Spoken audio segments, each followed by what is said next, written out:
So when Konami versus Kojima went down in 2015, I wasn't around in gaming wise. I was just playing probably Madden or Call of Duty, so this whole thing completely missed me. But I went back just kind of do some research because I'm actually curious. I remember Jeff Keighley talking about it in some clips. He was really upset. That's why he don't fucking Konami right now. But this little section here just literally blew my mind. So this says, this is an article by SVG. In addition to losing his job, GameSpot said Kojima and the rest of his staff has been downgraded from full employees to contractors. Senior staff members were cut from the rest of the company as Konami limited their access to email service, phone lines, and internet service. Finally, Kojima and other producers wouldn't be allowed to promote Metal Gear Solid 5, even though Kojima is a celebrity in the video game industry. Later, we learned things that it was actually worse. For the final 6 months of Metal Gear Solid 5's development, Kojima was locked in a separate room and forced to work on a different floor than the rest of his staff, communicating with others via proxy, and yet somehow that was only the beginning of the indignities.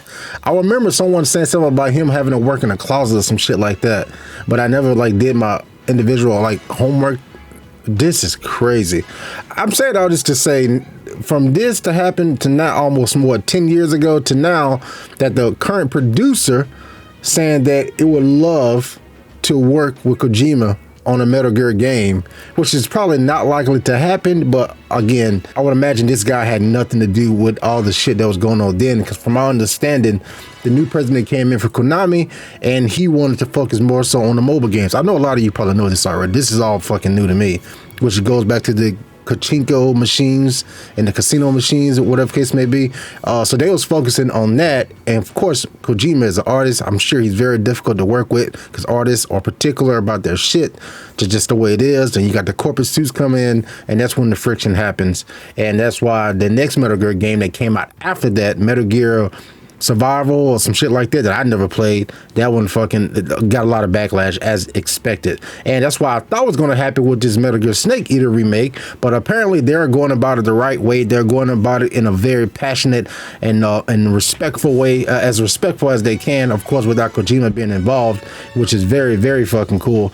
Because I remember playing Metal Gear Solid Phantom Pain, with my roommate, but I know I didn't beat it, but I just remember the one crazy ass scene with the girl and you know what I'm talking about.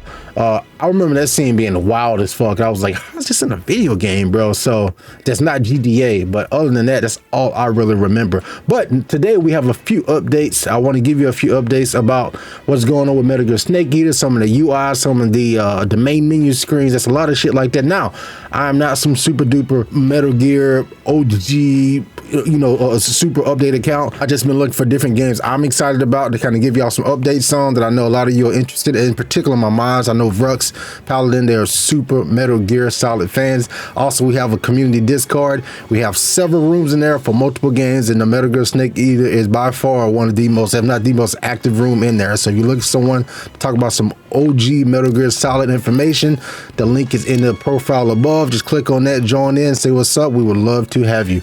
Now, this is what it says over from SVG. Konami producer says it would be the dream for Kojima to return to the Metal Gear. I'm gonna mess this guy's name up, I'm sorry.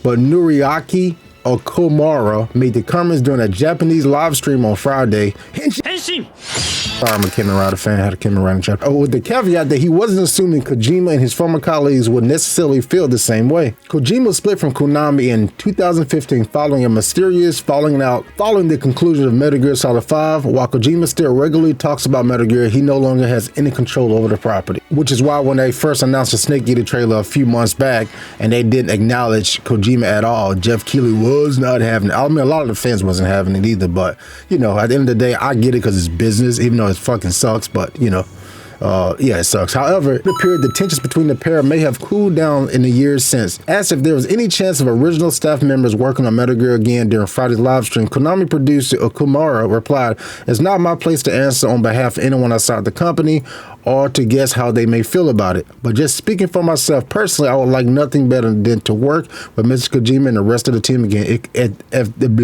But people have moved on to new things and new commitments, so that's just our current reality. We can't just take for granted that everyone will want to work with us again or let ourselves be completely dependent on them.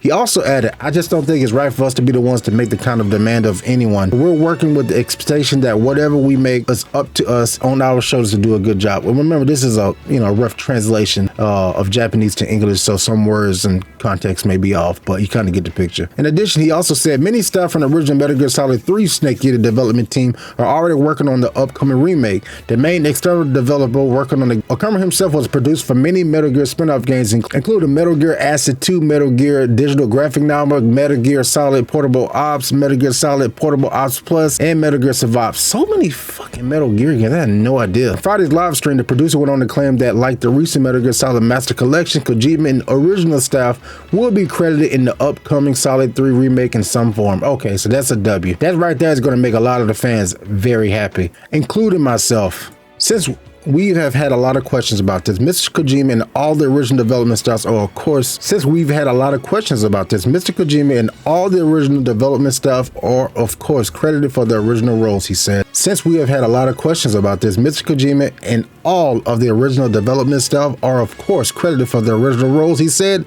They were already included in the Master Collection, and they will be listed in our Metal Gear Solid Delta Snake Eater as well. They're a part of these games too, so absolutely they're in. And if you're a fan of Kojima, I do a lot of his breakdowns here on this channel. We did the OD teaser trailer breakdown. I just recently had a OD gameplay update video.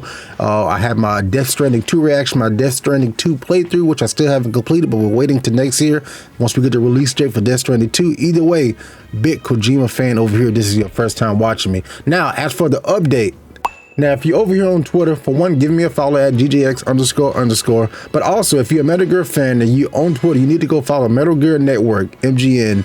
If you haven't already, they give you all the Metal Gear updates. They do not miss.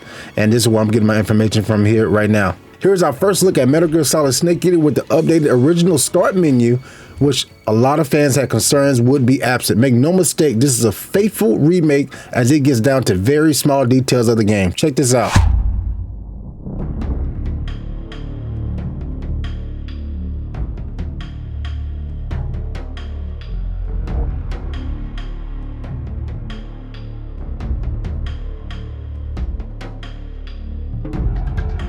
To all the OG fans, how accurate is that? Because a lot of people seem happy in the comments. In addition to that, here's a clip of the first look at the Metal Gear Solid Snake Eater updated UI and Naked Snake in a survival viewer. Check this out. ゲーム要素にスネークは重傷を負い、それを治すキュアというシステムがあります。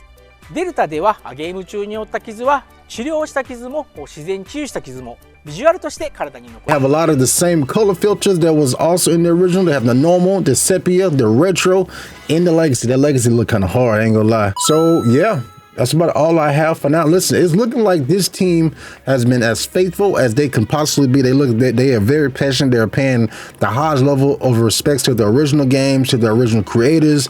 They seem like they're just trying to do a good job despite all the bullshit that Konami may have done and could be putting them through, as you know. But they seem like they're cooking pretty damn well. Again, I'm just a casual, excited fan of Metal Gear. As some of you may know, I just recently played Metal Gear Ground Zeroes for the first time here on the channel, and that blew me away. That was just a prequel / demo. I have Phantom Pain downloaded. I have mentioned that I wanted to start a playthrough here on the channel. Let me know if that's something you'd be interested in. Again, I never beat the game. That was like 10 years ago, so it would damn near be a fresh experience for me, so I'm so excited. Either way, I will keep y'all updated on any hefty Metal Gear Snake Eater or Metal Gear news right here on the channel, so please subscribe up, like the video. I appreciate you, and I'll be seeing you. What a thrill, what a thrill, the nice to the darkness in me. What a thrill.